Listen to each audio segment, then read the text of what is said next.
Hello everyone, welcome to my session for Teaching Memo. The World Series combatants have been determined. The 108-win Red Sox will take on the Los Angeles Dodgers. An East Coast-West Coast battle. Fall has set in and temperatures are dipping into the 30s here in Dutchess County. Time to start putting away summer paraphernalia, like my garden and many other things. Dr. Tom and Dr. Laura will be headed to Quebec City on Wednesday. I'm coming back on Monday, but I will be taking my computer with me so my students will get my full attention. We'll be coming back on Monday, so I'll probably post my videos on Sunday. We'll see how that works out.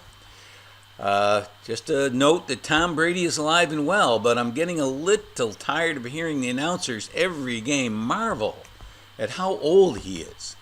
40 is the new 30. Enough of that nonsense. Housekeeping. This session you took a test on special ed assessment, which was a review of sessions 2 through 4. Again, many of you use two-word answers, which I advised against in my last teaching memo.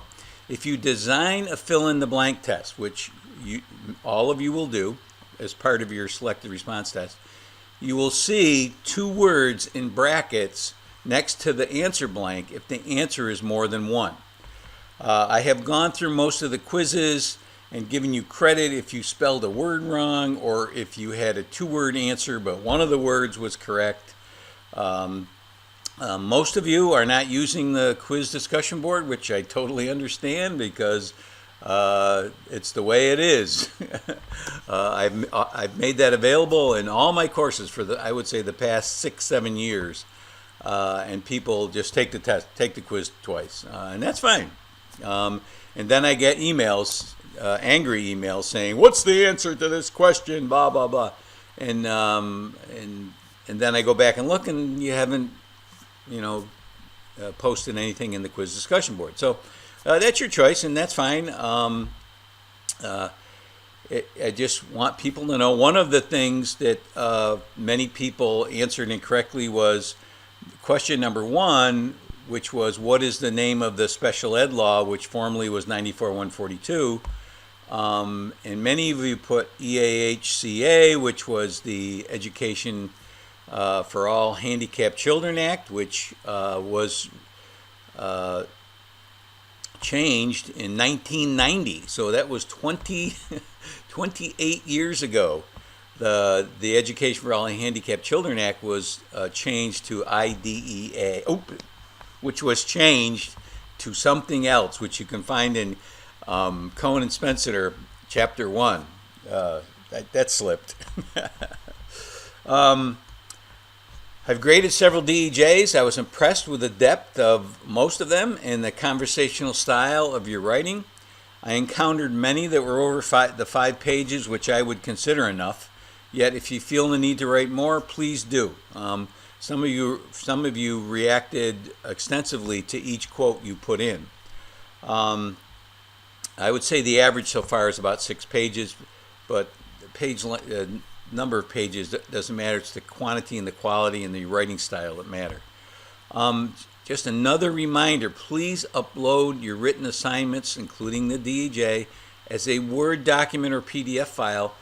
That way I can make comments directly on the document when you check you check for feedback. Otherwise, I can't. If you just cut and paste it into the text box. So please remember to do that. I would also like to remind everyone again that I have a Facebook assessment page, and I've got the link here right in the teaching memo document that you are all welcome to like and receive updates from me for the rest of my life, which I hope is a good 20 or 30 more years. Sounds like a good deal to me. Reminder, I am available for office hours. I forgot to remind everyone of this last session. If you want to meet with me face to face, I am available every morning from 10 to 12 o'clock.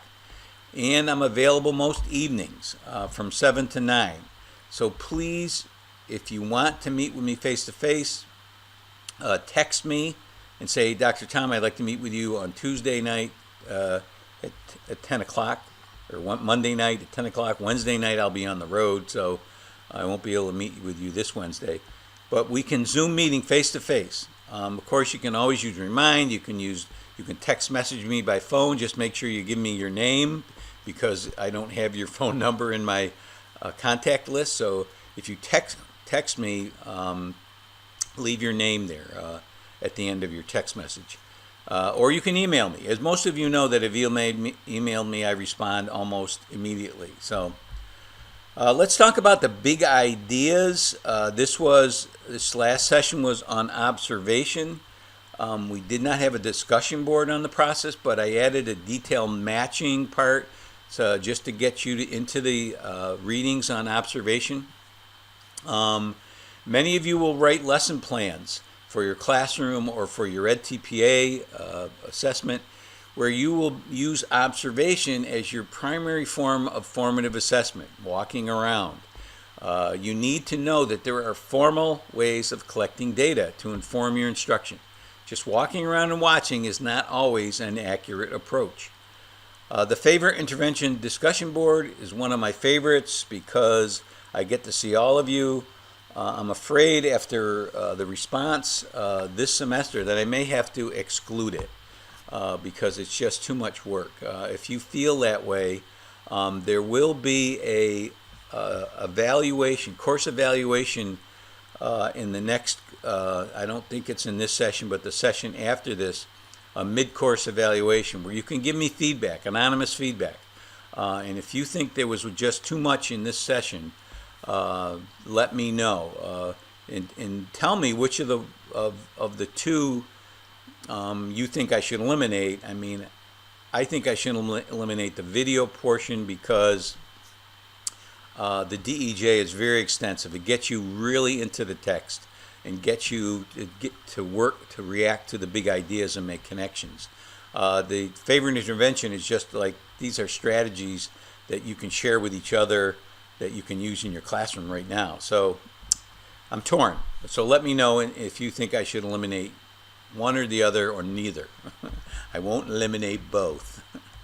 I'm not closing the favorite intervention discussion board because many of you stated you were going to try some of the interventions, report back. Many of you have not completed it yet, so I'll leave it open. You can make responses. You can watch your classmates, and you can submit it, because there's not a timeliness for the initial post on this discussion, just the quality of your video and the number of responses you make on different days. So the last session was the most work intensive of my course, as I mentioned, because RTI is such an important topic and most teachers do not have a good grasp of the technicalities, the progress monitoring part, which is why I suggested in session 3 you might want to work ahead. I know most of you are waiting to the weekend to do your work, and that's okay. My advice is to set aside an hour every night at least just to read and work on your assignments. Turo recommends dedicating at least 6 to 9 hours per week per course, per online course. I know most of you work, have families, and other obligations. I suffered the same working on 2 master's degrees and a doctorate while being a parent and a 10-hour-a-day school administrator. So I feel your pain. So that's it. Make sure you watch my assignment video where I explain what you're going to have to do in the next session. That's it for now. Check back next week.